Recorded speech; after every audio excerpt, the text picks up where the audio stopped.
محترم دوستوں،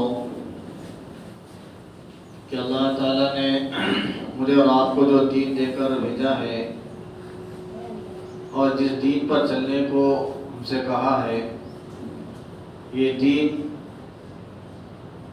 مکمل دین ہے، اس میں اب رد و بدل نہیں ہو سکتا۔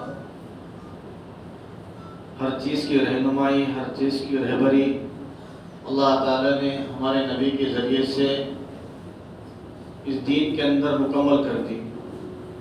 اب اس میں گنجائش نہیں رہتی کہ بھئی یہ کرنا کیا نہیں کرنا، یہ کیا کرنا، کوئی چیز کرنے میں احتمال باقی نہیں رہتا، اندیشہ باقی نہیں رہتا کہ بھئی یہ چیز کرنا ہے کہ نہیں کرنا ہے، کیونکہ اللہ تعالیٰ نے دین کے اندر تمام چیزوں کو بدلا دیا ہمارے نبی کے ذریعے سے۔ تو دوستوں، اسی طریقے سے کہنے کا مطلب یہ ہے کہ اب جو مہینہ چل رہا ہے یہ رجب کا مہینہ ہے۔ اس کے بعد کا مہینہ ہوتا ہے شعبان کا، اس کے بعد کا ہوتا ہے رمضان کا۔ تو رجب کے مہینے سے 2 مہینے مکمل باقی رہتے ہیں رمضان کے لیے۔ تو رجب کا جو مہینہ ہے، اللہ کے نبی کی زندگی میں جب رجب کا مہینہ آتا تھا تو اللہ کے نبی یہ دعا کرتے تھے کہ اللہم بارک لنا فی رجب و شعبان وبلغنا رمضان، کہ اللہ رجب اور شعبان میں برکت دے، ہم کو رمضان تک پہنچے۔ یعنی اللہ کے نبی عمر کی دعا کرتے تھے کہ ہماری عمر اتنی لمبی کر کہ ہم رمضان تک پہنچے، ہمیں رمضان نصیب ہو جائے۔ پھر رجب کا مہینہ ہے تو اللہ کے نبی نے یہیں سے رمضان کی کہ آمد شروع ہو جاتی ہے، اللہ کے نبی کی یہیں سے فکر ہو جاتی تھی رمضان کے واسطے۔ اور رجب کا جو مہینہ ہے اس کے اندر بہت سارے خرافاتیں لوگوں نے گڑھ رکھے ہیں کہ 4 مہینے ایسے ہیں کہ جس کے اندر کیا ہے کہ عرب کے لوگ تعظیم کرتے تھے 4 مہینوں کی۔ ایک تو ذی القعدہ، ذی الحجہ اور محرم، اور 14 رجب۔ تو یہ تعظیمی مہینے کہلاتے تھے۔ رجب کے معنی بھی کیا ہے؟ تعظیم کے ہے۔ اس کے اندر کیا جنگ و جدل نہیں ہوتی تھی، اس کے اندر خون خرابہ نہیں ہوتا تھا، عرب کے زمانے کے عرب کے اندر کے۔ تو مطلب دوستو، اس کے اندر ہمارے پاس کیا خرافاتیں گڑی ہوئی ہیں کہ رجب کے اندر 22 رجب، کہ جس رجب 22 رجب کو امیر معاویہ رضی اللہ عنہ کا انتقال ہوا تو شیعہ لوگوں کو اس پر بہت سارے کیا ہے کچھ نااتفاقی تھی حضرت امیر معاویہ رضی اللہ عنہ سے۔ تو انہوں نے یہ بات گڑھ لی کہ حضرت امیر معاویہ رضی اللہ عنہ کا انتقال ہوا تو انہوں نے ان کے نااتفاق کے بنا پر، کچھ بغض و عداوت کے بنا پر آپ شیعہ لوگوں نے کیا کیا جی کچھ میٹھی چیز بانٹنی شروع کر دی، اور انہوں نے یہ چاہا کہ یہ ہم جو میٹھی چیز بانٹ رہے ہیں ہم جیسا اور بھی لوگ کرنے لگے، ہمارے جیسا اور بھی لوگ کرنے لگے، تو من گڑت کہانی بنا دی۔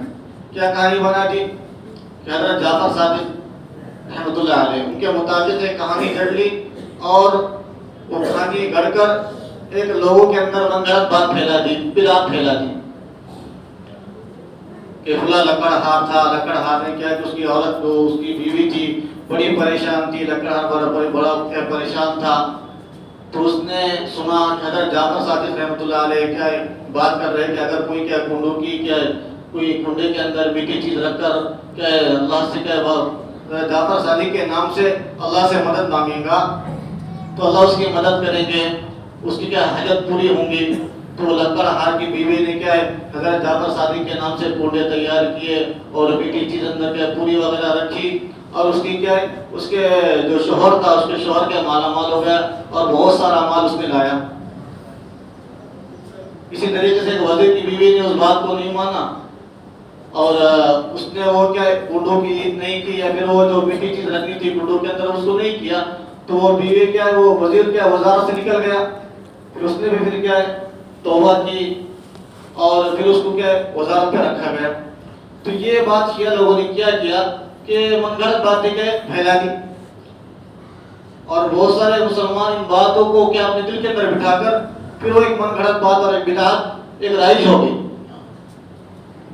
کہ ہماری زندگی کے اندر ہم کیا بول رہے ہیں کہ مسلمانوں کے اندر یہ بات رائج ہو گئی کہ ہم اگر کنڈوں کی عید نہیں کریں گے یا پھر کیا نیاز نہیں دلائیں گے تو ہمارا بھی کیا ہو جائے گی، ہمارے اندر بھی کیا، ہمارے گھر کے اندر مصیبتیں آئیں گی، پریشانیاں آئیں گی. یہ بدعت ہے محترم دوست. اور ہر بدعت گمراہی ہے. ہر بدعت کیا ہے؟ گمراہی ہے، اور گمراہی جہنم میں لے جانے والی. اگر ہم اس باتوں کو معمولی سمجھتے کوئی کر رہے ہوں گے کھا رہے ہوں گے، نہیں. اللہ کے نبی نے جو بات بتلائی ہے ان پر عمل کرنا یہ اتباع ہے. دین کوئی ایسا نام نہیں کہ وہ جو دل میں آئے وہ کر لے اور جو دل میں آئے وہ چھوڑ دے. دین نہیں ہے. دین تو اصل اتباع کا نام ہے کہ جس وقت دین کے اندر کہا گیا کہ عبادت کرو تو وہ عبادت بنے. جس وقت دین کے اندر کہا گیا روزہ رکھو تو وہ عبادت بنے گی، اور جس وقت دین کے اندر کہا گیا کہ روزہ مت رکھو تو وہ بھی عبادت بنے. جس وقت دین کے اندر کہا گیا کہ روزہ رکھو تو وہ عبادت بنے گی، اور جس وقت دین کے اندر کہا گیا کہ روزہ مت رکھو تو وہ بھی عبادت بنے. اس کا نام اتباع ہے. دین کا نام اتباع ہے. دین کے اندر کہا گیا کہ رمضان کی کیا کرو، روزے رکھو، فرض ہے روزے کی، تو وہ عبادت بنے گی، اس کا ثواب ملے گا. اور دین کے اندر کہا گیا کہ وہ خطبے کے دن روزہ مت رکھو.